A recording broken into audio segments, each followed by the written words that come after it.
Hello guys, आज हम class 10th Hindi का मॉडल पेपर लेके आए हैं आपके लिए। इसका टाइमिंग है 3 घंटे और 15 मिनट। तो इसमें सबसे पहले आपका जो पेपर है 2 खंड में डिवाइडेड है, खंड आ और बा। सबसे पहला क्वेश्चन मिलेगा आपको बहुविकल्पीय, जो एमसीक्यू में होगा। ये होते हैं 20 मार्क्स के।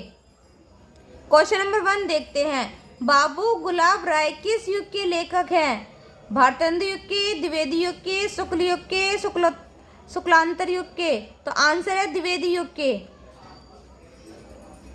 प्रश्न 2, चिंतामणि किस विधा की रचना है? निबंध, कविता, नाटक, कहानी। आंसर है निबंध।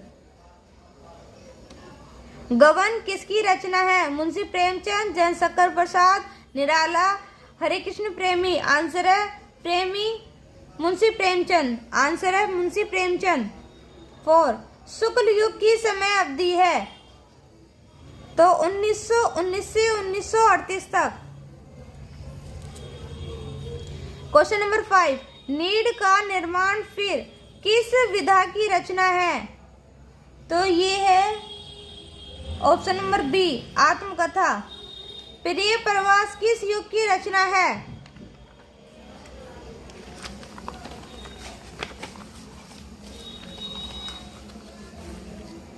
द्विवेदी युग की, भारतेंदु युग की, प्रगतिवादी युग की, छायावादी युग की। आंसर है द्विवेदी युग की। क्वेश्चन नंबर 7, मधुशाला किसकी रचना है? तो आंसर है हरिवंश राय बच्चन। भारत भारती किसकी रचना है? मैथिली शरण गुप्त। क्वेश्चन नंबर 9, आधुनिक काल कब से कब तक है? इसका आंसर आपको बताना है। क्वेश्चन नंबर 10, मोतीराम किस युग की कवि हैं? तो कमेंट सेक्शन में बताना है इसका क्या आंसर है।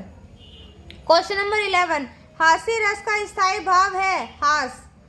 क्वेश्चन नंबर 12, सोहत ओढ़े पीत पट श्याम सलोने गात, मनो नील गणी सेल पर आतप प्यो प्रकाश। इसका आंसर बताना है इसमें कौन सा अलंकार है।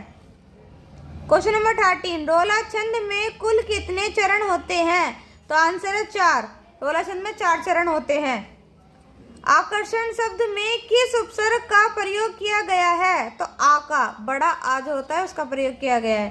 प्रत्यय के कितने भेद हैं? तो 2। प्रत्यय में 2 भेद हैं। पीताम्बर में कौन सा समास है? तो पीताम्बर में बहुव्रीहि समास है। आंसू का तत्सम रूप है?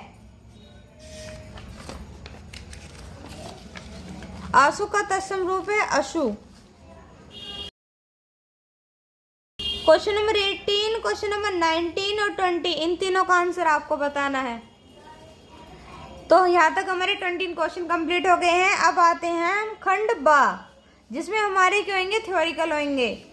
क्वेश्चन नंबर 1, निम्नलिखित गद्यांश पर आधारित 3 प्रश्नों का उत्तर दीजिए। तो आपको एक गद्यांश दिया गया है, इसमें 3 क्वेश्चन है, इनके आपको आंसर देने हैं। क्वेश्चन नंबर 1 है, उपयुक्त गद्यांश का संदर्भ लिखिए। तो संदर्भ लिखना है आपको। पहले गद्यांश पढ़ते हैं। यह कोई बात नहीं है कि एक स्वभाव और रुचि के लोगों में ही मित्रता सबसे आप समझ गए होंगे किस चैप्टर से लिया गया है। ये चैप्टर 1 जो मित्रता है उससे लिया गया है और उसके लेखक है आचार्य रामचंद्र शुक्ल। हो सकती है, तो संदर्भ कैसे लिखोगे आप? अब संदर्भ लिख सकते हो। चैप्टर का नाम है मित्रता और उसके लेखक है आचार्य रामचंद्र शुक्ल। क्वेश्चन नंबर 2, गद्यांश के रेखांकित अंश की व्याख्या कीजिए। तो आपको यहाँ से, जहाँ से अंडरलाइन हो रही, यहाँ से लेके यहाँ तक आपको क्या करनी है? व्याख्या करनी है, इसके बारे में लिखना है। अपने शब्दों में आप लिख सकते हैं।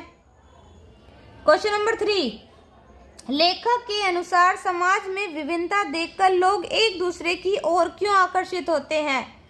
तो समाज में विभिन्नता देखकर लोग एक दूसरे की ओर आकर्षित होते हैं। जो गुण हम में नहीं है, हम चाहते हैं कि कोई ऐसा मित्र मिले जिसमें वे गुण हो। तो क्वेश्चन नंबर 3 का आंसर आप यहाँ से लेके यहाँ तक लिख दोगे तो आपको 6 मार्क्स आपके कंप्लीट हो गए। 2 मार्क्स इसके लिए, 2 इसके, 2 इसके।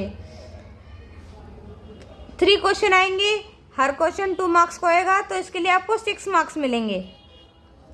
क्वेश्चन नंबर 2, दिए गए पद्यांश पर आधारित 3 प्रश्नों का उत्तर दीजिए। तो आपको 2 गद्यांश दिए गए हैं, आपको 2 पद्यांश दिए गए हैं, उनमें से आपको कोई एक पद्यांश करना है, जिसके लिए आपको 6 मार्क्स मिलेंगे। 3 क्वेश्चन है, हर क्वेश्चन 2 मार्क्स का है।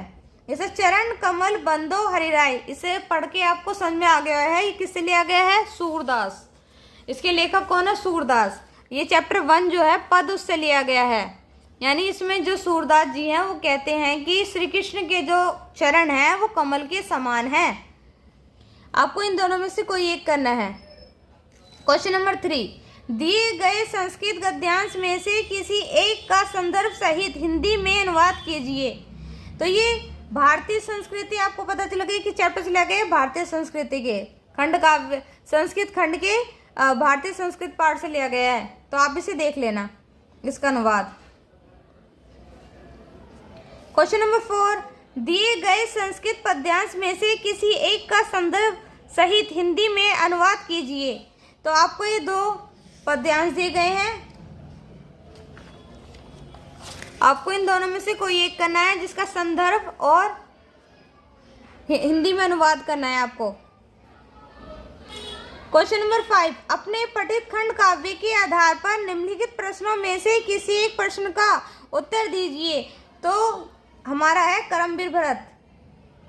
करमवीर भरत खंड काव्य के आधार पर केकई का चरित्रण कीजिए, या फिर करमवीर भरत खंड काव्य के आगमन सर्ग की कथा वस्तु लिखिए। इन दोनों में से कोई एक लिख सकते हो आप। क्वेश्चन नंबर 6 का दिए गए लेखकों में से किसी एक का जीवन परिचय लिखते हुए उनकी एक प्रमुख रचना का उल्लेख कीजिए। तो मैंने आपको पहली वीडियो में बता चुकी हूँ, जयशंकर प्रसाद और आचार्य रामचंद्र शुक्ल मोस्ट इंपोर्टेंट है, इनका जीवन परिचय आप जरूर याद कर लीजिए।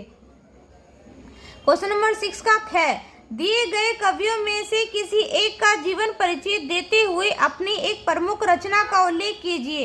तो इसमें आपको किसका याद करना है, जीवन परिचय? इसमें आपको करना है सूरदास का। सूरदास, महादेवी वर्मा और बिहारी लाल, ये तीनों मोस्ट इंपोर्टेंट है, आप याद कर लेना। इन तीनों में से एक न एक आपको एग्जाम में जरूर मिलेगा। क्वेश्चन नंबर 7, अपनी पाठ्य पुस्तक में से कंठस्थ कोई एक श्लोक लिखिए जो इस प्रश्न पत्र में ना आया हो। तो आप श्लोक लिख देना, मैंने अपनी वीडियो में बता चुकी हूँ श्लोक। क्वेश्चन नंबर 8, निम्नलिखित में से किन्हीं 2 प्रश्नों का उत्तर संस्कृत में दीजिए। तो इसके लिए मैं एक अलग से वीडियो लाऊंगी, आप देख लेना। क्वेश्चन नंबर 9, निम्नलिखित में से किसी एक विषय पर निबंध लिखिए। तो मैंने निबंध बताए मोस्ट इंपोर्टेंट, आप याद कर लेना। कोरोना, स्वच्छ भारत अभियान, पर्यावरण, बेरोजगारी। ठीक है, तो आपको यहाँ पे पर्यावरण संरक्षण के उपाय मिल गया है जो मैं बता चुकी हूँ।